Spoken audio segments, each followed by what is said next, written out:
La conversión de San Pablo. Solemnidad 25 de enero. Pablo, llamado Saulo en el uso y rigor judío, afirmaba con vehemencia que el evangelio que predicaba no lo había aprendido o recibido de los hombres. Perteneció a la casta de los fariseos. Había nacido en Tarso, ciudad que pertenecía al mundo greco-romano. Quien nacía allí tenía la categoría de ciudadano romano y lo era tanto como el centurión, el procurador, el tribuno o el magistrado. Necesariamente, por ser judío, no le cupó más suerte en la niñez que andar disimulando su condición entre los demás del pueblo, ocultando su creencia, tenida como superstición por los paganos romanos. Es posible que esto le fuera encendiendo por dentro y le afirmara aún más en su fe, cuando iba creciendo en edad y tenía que defenderse marchando contracorriente. Conocía los manuscritos viejos, escritos con signos que a los griegos y a los romanos les parecían garabatos ininteligibles, pero que encerraban toda la sabiduría y la razón de ser de un pueblo. Listo como un sabio en las escuelas griegas de Tarso, familiarizado con los poetas y filósofos que habían pasado el tiempo escribiendo en tablillas o pensando. Para los griegos solo era un hebreo, miembro de aquellas familias que vivían en un islote social, aislado entre misterios inaccesibles a los de otra raza, uno de los que tenían prohibido el acceso a las clases cultas y dirigentes. Era de esos que se hacían despreciables por su puritanismo, por sus rarezas ante los alimentos, su modo de divertirse, de casarse, de entender la vida, de no asistir a los templos, un ambiente nada claro. A los 18 años se fue a Jerusalén para aprender cosas del judío verdadero, las de la ley patria, la razón de las costumbres. Ansiaba profundizar en la historia del pueblo y en su culto. Gamaliel lo informó bien por un tiempo, aprendió las cosas yendo a la raíz, no como las decía la gente poco culta del pueblo sencillo y llano. Supo más y mejor del poder del Dios único, aprendió a darle honra y alabanza en el mayor de los respetos y malamente soportaba con su pueblo el presente dominio del imponente invasor. Esto le ponía furioso. Los profetas daban pistas para un resurgimiento y los salmos cantaban la victoria de Dios sobre otros pueblos y culturas, muy importantes que en otro tiempo subyugaron a los judíos, y ya desaparecieron a pesar de su altivez. Igual pasaría con los dominadores actuales. El libertador no podría tardar. Mientras tanto, era preciso mantener la idiosincrasia del pueblo a cualquier costa y no ser como los herodianos, para que la esperanza hiciera posible su supervivencia como nación. No se podía dejar que un ápice lo apartara de la fidelidad a las costumbres patrias.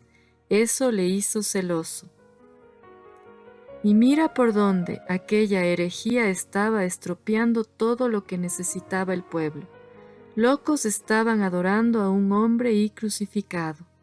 No se podía permitir que entre los suyos se ampliara el círculo de los disidentes. Había que hacer algo.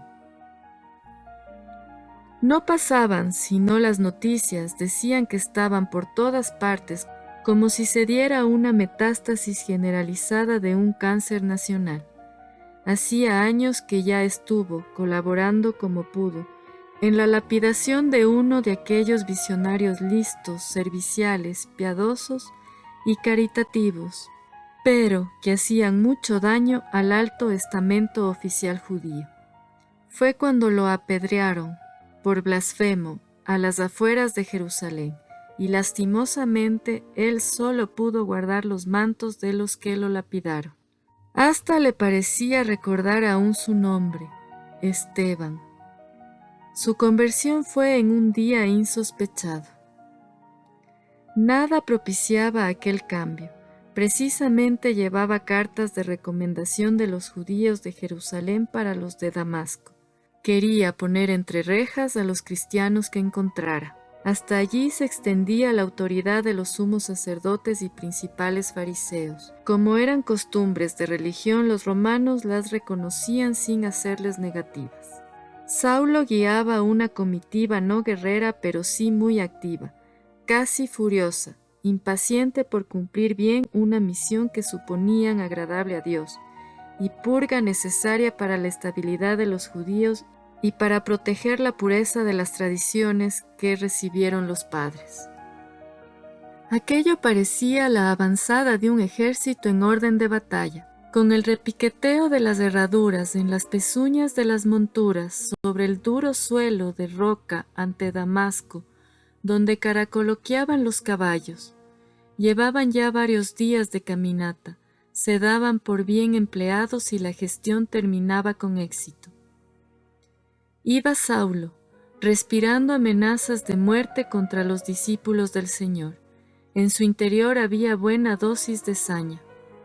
Y sucedió que, al llegar cerca de Damasco, de súbito le cercó una luz fulgurante venida del cielo, y cayendo por tierra oyó una voz que le decía: «Saulo, Saulo, ¿por qué me persigues?». Dijo: «¿Quién eres, Señor?». Y él: «Yo soy Jesús, a quien tú persigues, pero levántate y entra en la ciudad, y se te dirá lo que has de hacer».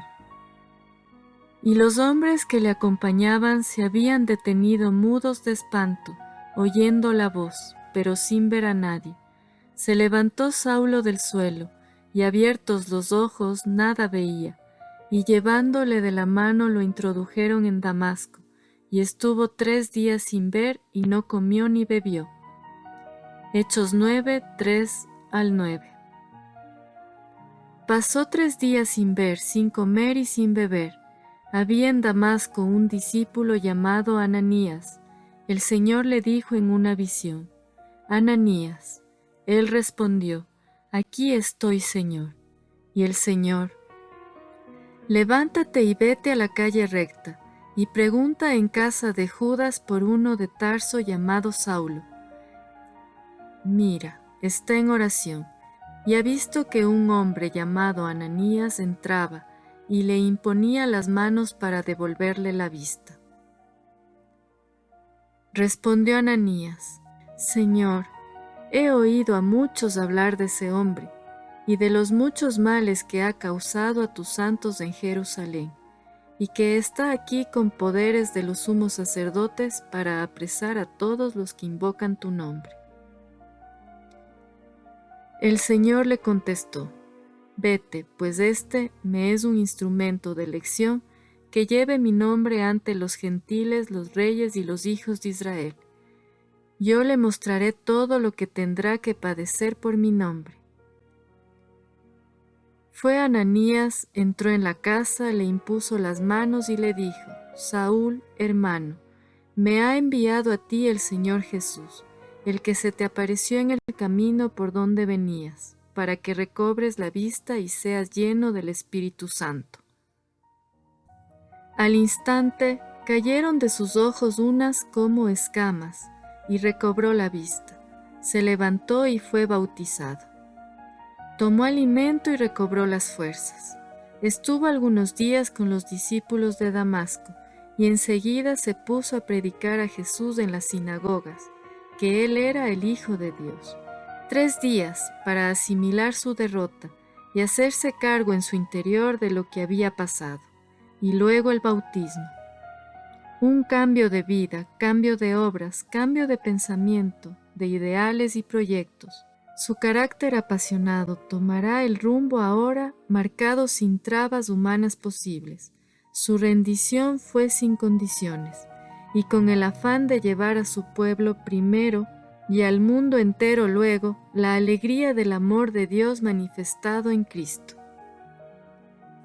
El relato es del historiador Lucas, buen conocedor de su oficio. Se lo había oído veces y veces al mismo protagonista.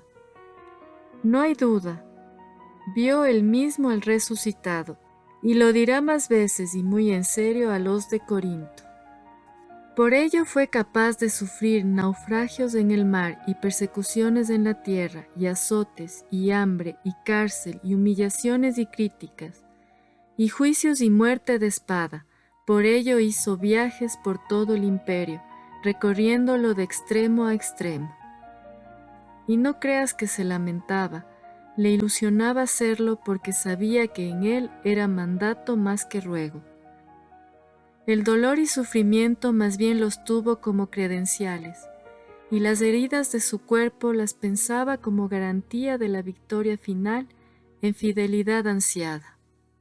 Entre tantas conversiones del santoral, la de Pablo es ejemplar, paradigmática. Más se palpa en ella la acción divina que el esfuerzo humano. Además, enseña las insospechadas consecuencias que trae consigo una mudanza radical.